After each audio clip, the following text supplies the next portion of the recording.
कुछ हुआ है बीते हफ्ते बीते सत्र अंतर्राष्ट्रीय बाजारों में इक्विटी और कमोडिटी स्पेस के महत्वपूर्ण ट्रिगर्स कौन से रहे हैं, पूरी डिटेल्स लेकर मेरी सहयोगी नुपुर मेरे साथ जुड़ चुकी हैं। नुपुर, मॉर्निंग, क्या हुआ है बीते हफ्ते से लेकर अब तक, क्या बदला है, कहाँ रखनी है नजर?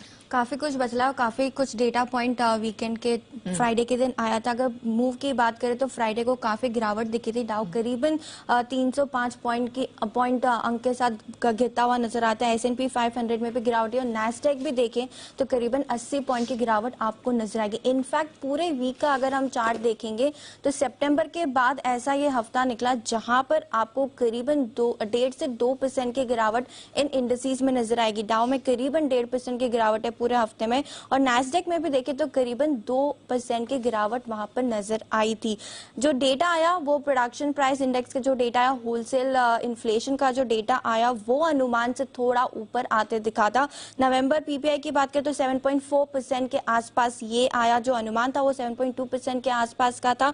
लेकिन अगर हम अक्टूबर से कंपेयर करेंगे तो वहां से थोड़ा सुधार है। अक्टूबर के महीने में यही डेटा 8.1% के आसपास था। तो पॉजिटिव है कि अक्टूबर से तो कम हुआ है लेकिन अनुमान से थोड़ा सा ज्यादा आया, इसलिए हमने इतना बड़ा रिएक्शन देखा था फ्राइडे के दिन। अब सारी नजर फेड की पॉलिसी पे जो 14 तारीख के दिन है, वहां पर अगर सीपीआई का जो डेटा आने वाला है मंगलवार के दिन, अगर वहां पे सुधार होता है, पिछली बार वो 7.7% के आसपास था, पिछले महीने अनुमान है कि 7.3% के आसपास इस बार आ सकता है।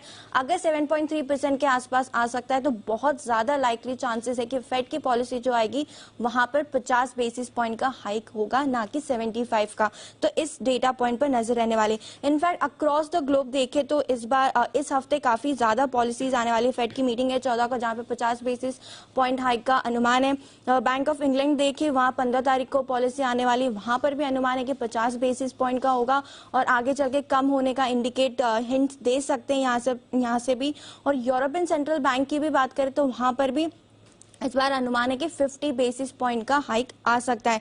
साथ ही साथ एक और डेटा पॉइंट आया था फ्राइडे को दिसंबर मंथ का, जहां कंज्यूमर कॉन्फिडेंस इंडेक्स इस बार जो अनुमान था 53.3 का, उससे बढ़कर 59.1% के आसपास आते दिखा। और इनफैक्ट ये बेटर है क्योंकि 58 से 60 का रेंज होना चाहिए और इसी रेंज में आते दिखा, तो ये एक पॉजिटिव पॉइंट था। इसलिए हमने देखा कि डॉलर में रिकवरी थी, डॉलर इंडेक्स में इस बार रिकवरी 105 के आसपास ये आ चुका है।